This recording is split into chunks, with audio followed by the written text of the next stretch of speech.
자, 연말정산. 다들 13월의 월급이라고 해서 기분 좋게 생각하시죠? 그런데 말이죠. 이 별명 뒤에 13월의 약탈이라는 좀 섬뜩한 얼굴이 숨어 있다는 사실 혹시 알고 계셨습니까? 아니 왜 똑같은 월급을 받는데 누구는 수십만 원을 돌려받고 또 누구는 100만 원이 넘는 세금을 더 내야만 하는 걸까요? 오늘 제가 이 불공평해 보이는 연말정산의 진짜 구조를 속 시원하게 파헤쳐 드리겠습니다. 여기는 시원경제시사입니다. 자, 먼저 팩트부터 한번 확인해 볼까요? 2024년 국세청 통계를 보니까요. 연말정산을 한 근로자 중에 무려 18%, 그러니까 약 377만 명이 세금을 추가로 냈다는 겁니다. 그리고 그 평균 금액이 1인당 무려 117만 원이래요. 이게 역대 최대치입니다. 다시 말해서 13월의 월급이 아니라 사실상 13월에 세금 고지서를 받은 분들이 이렇게나 많다는 거죠. 특히 부양가족이 없는 1인 가구나 또 미혼 직장인들 사이에서는 이거 완전 싱글세 아니냐는 자조 섞인 목소리가 점점 커지고 있습니다. 도대체 왜 이런 일이 벌어지는 걸까요? 핵심은 바로 이겁니다.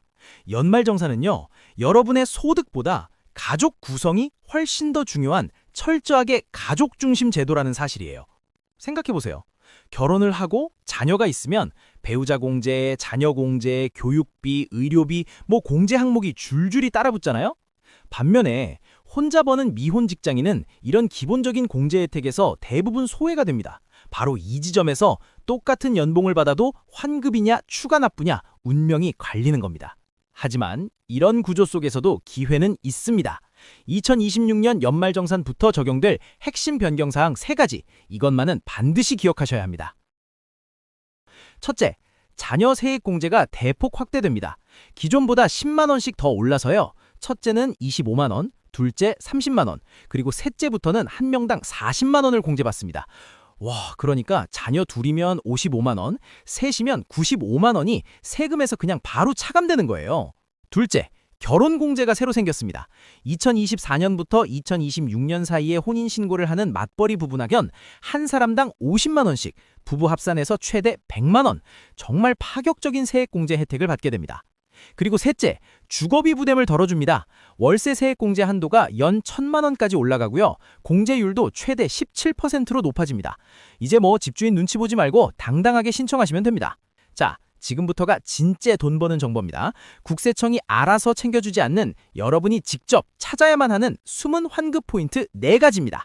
첫째, 안경하고 콘텐츠 렌즈 구매 영수증, 이거 꼭 챙기세요. 시력 교정용이라면 1인당 연 50만 원 한도 내에서 의료비 공제가 되거든요. 근데 이게 간소화 자료에서는 조회가 안 돼요. 그래서 반드시 영수증을 직접 내야 합니다.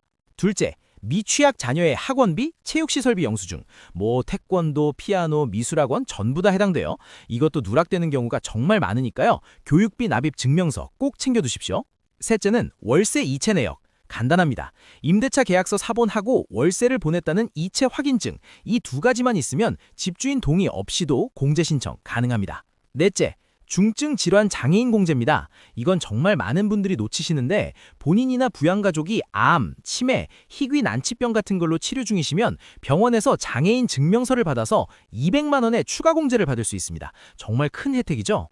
그리고 마지막으로 연말정산에서 가장 확실하게 돈을 돌려받을 수 있는 제가 최강의 무기라고 부르는 걸 알려드리겠습니다.